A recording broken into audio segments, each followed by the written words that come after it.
Unsolved.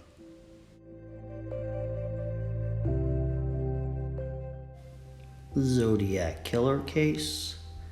Who killed David Faraday and Betty Lou Jensen? Okay, first I'm going to introduce you to the people that were out there around the time the murder occurred and after the murder. So you had the raccoon hunters, Frank Gasser and Robert Connelly. And then you had Homer and Peggy Yore that drove by. And then you had James Owen, who was driving to work. And then Stella, who was going to pick up her son.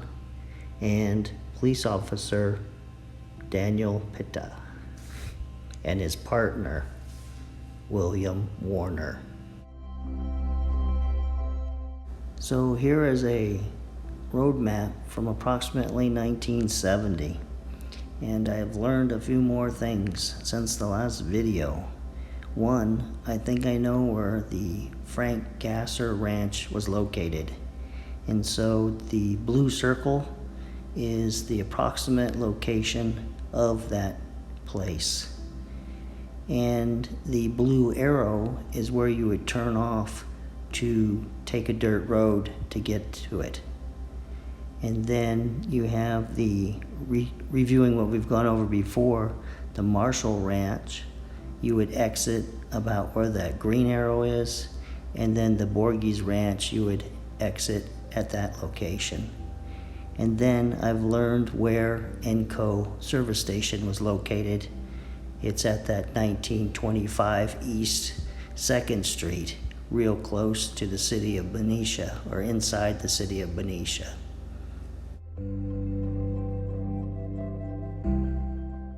So what happened was, Connelly, who used to live in Vallejo in 1967 at 1019 Hargis, moved to Napa, northwest of this area. And then on Friday night, he drove down Highway 21, exited on Lake Herman Road, went to where this blue arrow is and turned, and then went on a dirt road and drove over to Frank's house. And they got to talking. And after talking a while, he decided, or they both decided, that they were going to go raccoon hunting. So they drove down the dirt road and then turned right and went over here, and they passed the turnout, and Betty and David weren't there, and they parked their car around there at Marshall Ranch. And then this was about 9 o'clock, and then they got out of their car and walked downhill to the springs area where the trees are, and were there for 2 hours. And then they walked back to their car. And on the way back uphill to their car, they saw David and Betty parked in the turnout. And then they got in their car, and then they saw Homer and Peggy pull into Marshall Ranch and turn around and head east on Lake Herman Road. And then they exited Marshall Ranch and went east past David and Betty and continued on, and then went back and parked here at Gasser Ranch, and they talked, according to police records, for an hour or so. And then Robert drove off, went down this way, and then went this way on Highway 21 back to Napa. That night, Homer and Peggy were in Sacramento, and they left and they were heading down Highway 21. At around 11 o'clock, they turned off on Lake Herman Road so that Homer could check in this general area right here some pipes that he was working on for his construction business or his employer. And then they continued on west, and they drove here, and Peggy saw David and Betty at the turnout. And then they went up here and then turned into Marshall Ranch, and Peggy saw the red truck with Frank and Robert.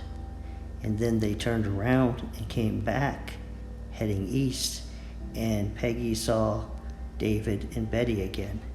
And then they continued this way and then turned right and went south, heading down this way to 2nd Street. And then they turned right and they followed 2nd Street down to Benicia and then into the city of Benicia, and they stopped at their house. Sometime around 11, James Owen was driving to work, and he lived in Vallejo, and he was coming this way, and he got on Lake Herman Road, and he drove by Stella Borghi's ranch, drove by Lake Herman, drove by Marshall Ranch, and then he got to the turnout, and he saw David's Rambler parked there, and another vehicle. And then he continued on, turned right, headed down this way, got to here, turned right on 2nd Street, and then he exited at his place of employment, the refinery.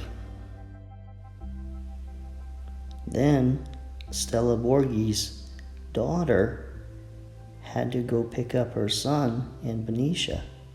And so she lived in this general area, and she got on Lake Herman Road, drove by Lake Herman, by the Marshall Ranch, and then by the crime scene. And she witnessed David and Betty Lou lying on the ground. And then she raced off and then turned here, went south, then went on 2nd Street and drove down here to the Enco service station and met up with police officers Daniel Pitta and William Warner. The police officers heard what Stella said, raced up 2nd Street, went up to here, made a left on Old Lake Herman Road, drove up here to Lake Herman Road, turned left, and parked at the crime scene.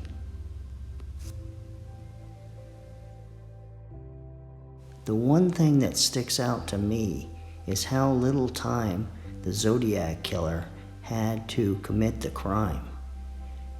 James Owen was there at 11:11 p.m. and Stella was there at 11:15. So there's very little time for the Zodiac Killer to act and to get away. And so that's kind of a mystery. Maybe the whole thing went like this.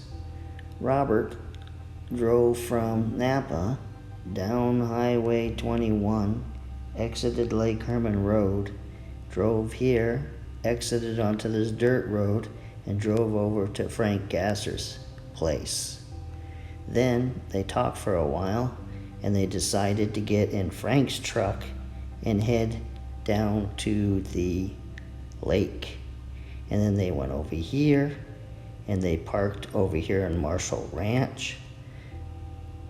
They did not see David and Betty.